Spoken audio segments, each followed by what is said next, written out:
रहनुमा जमात इस्लामी हाफिज़ नईमुर रहमान ने हमें ज्वाइन किया। हाफिज़ साहब, सबसे पहले कराची का कचरा एक ऐसा मसला है जिसका सालों से कोई हल नज़र नहीं आता। हम वैसे सजेस्ट कर सकते हैं बहुत से, लेकिन करने वाला कोई नहीं है।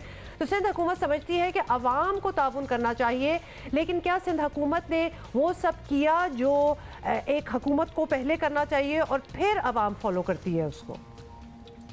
होता यह है कि अपनी जिम्मेदारी अदा करने के बजाय सिर्फ आवाम को नसीहतें करेंगे तो फिर आवाम भी क्या अपनी रिस्पॉन्सिबिलिटी अदा करेंगे। बहुत अच्छी बात है कि हाँ, आवाम को कचरा जो है वो नहीं करना चाहिए, अपने घर के बाहर रखना चाहिए, लेकिन घर से बाहर कचरा उठाने का कोई निज़ाम एग्जिस्ट करता है इस पूरे शहर के अंदर?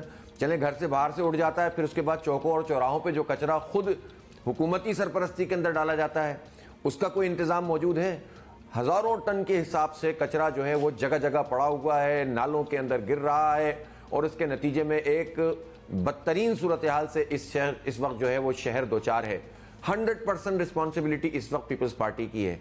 हाँ, जब बल्दिया मौजूद थी तो उस वक्त DMCs की जिम्मेदारी थी, और कचरा उठाने का मामला ऐसा है कि जिन DMCs ने मुआहिदा नहीं किया था बाहर की कंपनियों से, वो पूरी उसकी जिम्मेदारी थी। अब डिस्ट्रिक्ट सेंट्रल है, उसमें हज़ारों का अमला मौजूद है और हज़ारों के अमले का ये काम था कि वो कचरा उठाता, लेकिन नहीं उठाता। इस वक्त भी बल्दियाती इदारों के अंदर कम से कम जो है वो 15-20 हज़ार लोग तो मौजूद हैं ना कि जो कचरा उठाने के रिस्पॉन्सिबल हैं। हज़ारों की तादाद में गाड़ियां मौजूद हैं, डीजल की पर्चियां जारी होती हैं, कचरा नहीं उठता है। तो कराची को तो इन्होंने कचरा कुंडी समझ लिया है। कराची से सिर्फ सिंध हुकूमत को टैक्स लेना है, कराची से सिर्फ माल बटोरना है, वरना ऑनरशिप कराची की लेने के लिए तैयार नहीं है। अवाम को नसीहतें फरमा रहे हैं जैसे बहुत बड़े दानिश्वर हैं। भाई, आप काम कीजिए और हम जो कुछ आपका पूरा सूबे का निज़ाम चलाते हैं, तो आप कम से कम हमारा कचरा तो उठा लीजिए। नईम साहब, आपकी नज़र में फौरी तौर पर कराची में कचरा साफ़ करने के लिए क्या हो सकता है? वैसे ये सवाल हम सालों से पूछ रहे हैं लोगों से। कितना वक्त लगेगा शहर की मुकम्मल एक दफ़ा सफाई हो जाए, इसका मुस्तकिल निज़ाम भी बन जाए? इस पर निज़ाम तो पहले बना हुआ था जब नेमतुल्लाह खान साहब थे और जमात इस्लामी के टाउन नाज़मीन थे और UC नाज़मीन थे। वो सुबह ही सुबह अपनी जिम्मेदारियां अदा करते थे और जो उनके ज़िम्मे नहीं था वो काम भी करते थे।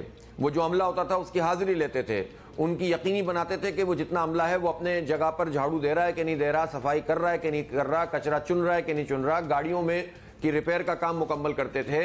फिर जो डीजल की पर्चियों में फ्रॉड होता था, अपनी आंखों के सामने इस काम को करवाते थे। आपसे आप चंद महीनों के अंदर निज़ाम ठीक हो गया था। फिर जो है वो बाद में वही निज़ाम दोबारा तलपट हो गया। तो अब भी अगर करप्शन ख़त्म हो जाए और लूटमार ख़त्म हो जाए और कराची को जो है वो सिंध हुकूमत ये समझे कि कराची भी सूबे का हिस्सा है, तो मैं नहीं समझता कि 2 महीने के अंदर अंदर ये मसला हल नहीं हो सकता। अच्छा, एक और इसमें बात है कि तमाम मसाइल का हल निकालने के लिए इब्तिदा तो यही होती यहाँ से होती है कि किसी शहर की आबादी क्या है। जमात इस्लामी तो मरदमशुमारी के आदादोशुमार मानती नहीं, बड़ी मुहिम चला रही है इसके ख़िलाफ़। लेकिन इस मामले में आपके हम ख्याल MQM तो फ़िलहाल ठंडी बढ़ती नज़र आ रही है, और फिर वफाकी हुकूमत पर प्रेशर कहाँ से डाला जा सकता है, ये आप लोग ज़रा बताएं। पहली बात तो यह है कि वफाकी हुकूमत में जो पाकिस्तान तहरीक इंसाफ है, इमरान खान समेत 14 कौमी असम्बली की सीटें उन्होंने कराची से जीती हुई हैं। तो जिस शहर से 21 में से 14 कौमी की और 20-21 सीटें सूबाई असम्बली की आपने जीती हैं, आप उसकी आबादी खा रहे हैं, खुद बैठ कर खा रहे हैं, कोई और नहीं कर रहा ये काम। इमरान खान ने, उनकी काबीना ने और MQM की शराकत के साथ ये काम किया है। और एक मरतबा फिर MQM ने वजारत के ऊपर कराची को बेचा है। सेनेट के इंतखाब के मौके पर पिछली दफ़ा भी बेचा था, इस दफ़ा भी बेचा है। हमेशा अपने मफादात की खातिर कराची का सौदा करते हैं ये लोग। और MQM के जितने ऑफ शूट्स हैं वो सिर्फ जुबानी कलामी बात करते हैं, लेकिन असल में जिन लोगों ने कराची की आबादी को खाया है और उसके ऊपर फिर फैसले भी कर दिए हैं, तो इस पर जमात इस्लामी तो तहरीक चला रही है, तहरीक चलाएगी, कोर्ट में भी जा रहे हैं, सड़कों पर भी मौजूद हैं, धरने भी देंगे, घेराव करेंगे इन सब लोगों का कि जो कराची को गिनने के लिए तैयार नहीं है।